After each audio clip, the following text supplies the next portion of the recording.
One of the questions I get asked a lot on my YouTube channel, as well as my Instagram and every other platform I have, is how do parents keep their love alive when they have kids at home? Because let's face it, when you have kids, it's a transitional time and it really does change your love life. But I am of the belief that when couples believe and want a love life, they don't just throw their hands up in the air. Rather, they really try. They do new things together that are going to help them have their time together. I do have some things that I think can help as well. The first one of these, I want you to get the mindset that you spoil each other rather than the kids.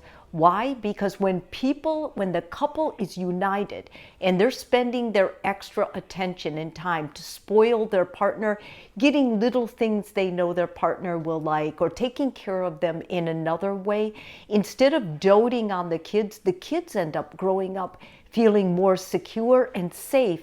And not only that, the kids grow up being more respectful of their parents because their parents weren't always pampering or taking care of the kids' needs. They were focused on their other parent, their partner.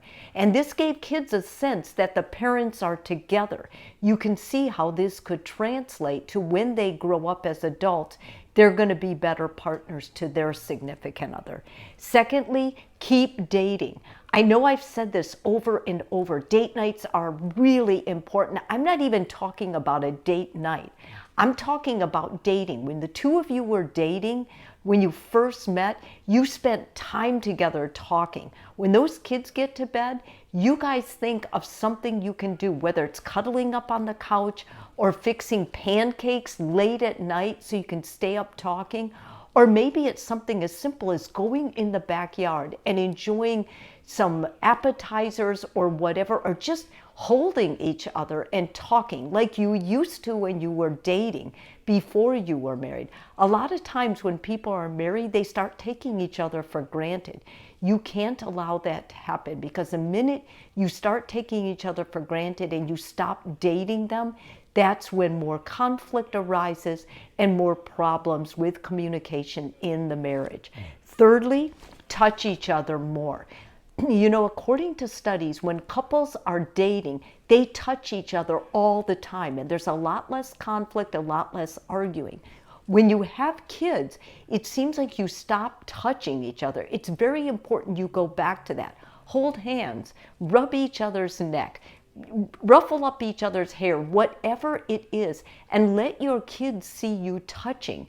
That's very important. Kids learn that when you love each other, when you're a couple, that you touch. And not only that, kids will say, that's gross. Don't believe them. Actually, deep down, they want you to touch. They want you to love their other parent. Number 4, stay on the same team. A lot of times when you're parenting, you get competitive. I do more. I'm the better parent. Do not let that fall. Do not let that be part of what your marriage rhetoric is. You want to work together. You want to be able to pass the ball to this other person. When you go out of town, this should not be a big deal for your partner to be able to pick up the slack and treat the kids well and take care of the home. It's important that you share those chores and that you talk all the time. Never throw your partner under the bus. You want your partner to feel loved and supported. Instead of complaining about them, spend more time encouraging them and praising them in public. When you do this, not only are you going to increase your intimacy, your spark, it's going to show up in the bedroom, and it's going to show up in the way the two of you connect outside the bedroom. And lastly, it's important that you establish a parent agreement that you're going to discipline on the same page. This is so important. Why? Because kids can cause problems between the parents where one parent thinks it should be this way and one parent thinks it should be that way. It's so much better if the two of you decide on a parenting style you can both go along with, and then as much as possible, look at your strengths and weaknesses, identify those, talk about those with each other, so your partner who is stronger in one area can pick that up, and the partner who is stronger in another area, they can pick that up. When kids see that the parents are together and they agree on the type of discipline they have, kids grow up feeling like they know what the rules are. They're going to behave better. You're going to see less tantrums, less acting out, and that means more time for the two of you to have those date nights at home. This is an important topic.